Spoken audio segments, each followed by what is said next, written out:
محمود غزنوی نے ایک دن فرمایا کہ میں حضرت خضر علیہ السلام کی زیارت کرنا چاہتا ہوں۔ ایک غریب آدمی کھڑا ہوا، وہ کہنے لگا میں آپ کو زیارت کرا دیتا ہوں،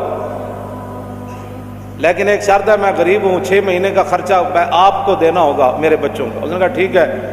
6 مہینے کے بعد محمود غزنوی نے اس کو بلایا، ہاں جی خضر علیہ السلام کی ملاقات کا کوئی وظیفہ مکمل ہوا؟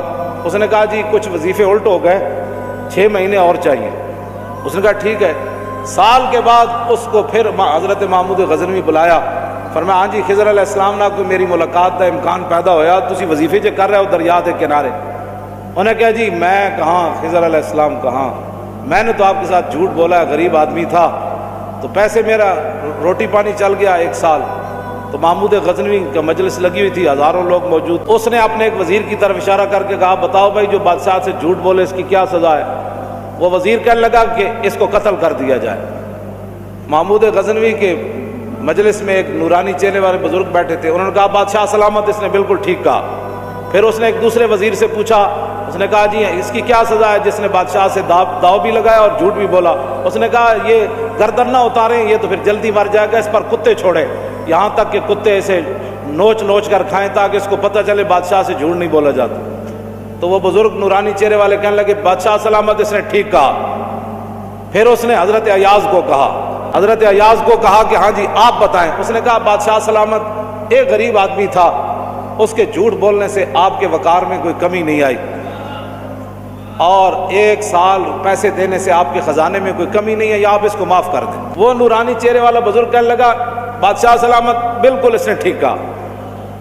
محمود غزنوی نے ان بزرگوں کو قریب بلایا، انہوں نے کہا یہ کیا بات ہے، جو گردن اتارنے کا کہتا ہے وہ بھی ٹھیک ہے، جو یہ کہتا ہے کہ کتے چھوڑ دیا جائے وہ بھی ٹھیک ہے، جو معافی کرتا ہے۔ اس نے کہا کہ جس نے کہا نا گردن اتار دو، یہ اس کا خاندان تھا کسائی، تو اس نے اپنے خاندان کا اظہار کیا ہے، گردنیں اتارنے کے عادی ہیں، اور کہا کہ غلطی تو تیری ہے، جیسے تو نے ایسے لوگوں کو وزیر بنایا۔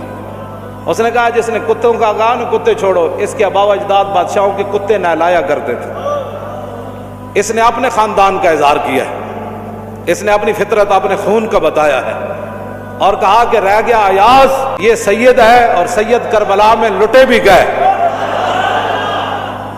تو اف نہیں کی۔ جب یہ کہا نا یہ سید ہے، تو محمود غزنوی کرسی پر کھڑا ہو گیا، وہ کہنے لگا ایاز تو نے آج تک بتایا ہی نہیں میں آل رسول ہوں، اتنا ظلم کیا تو نے بتایا ہی نہیں آج تک۔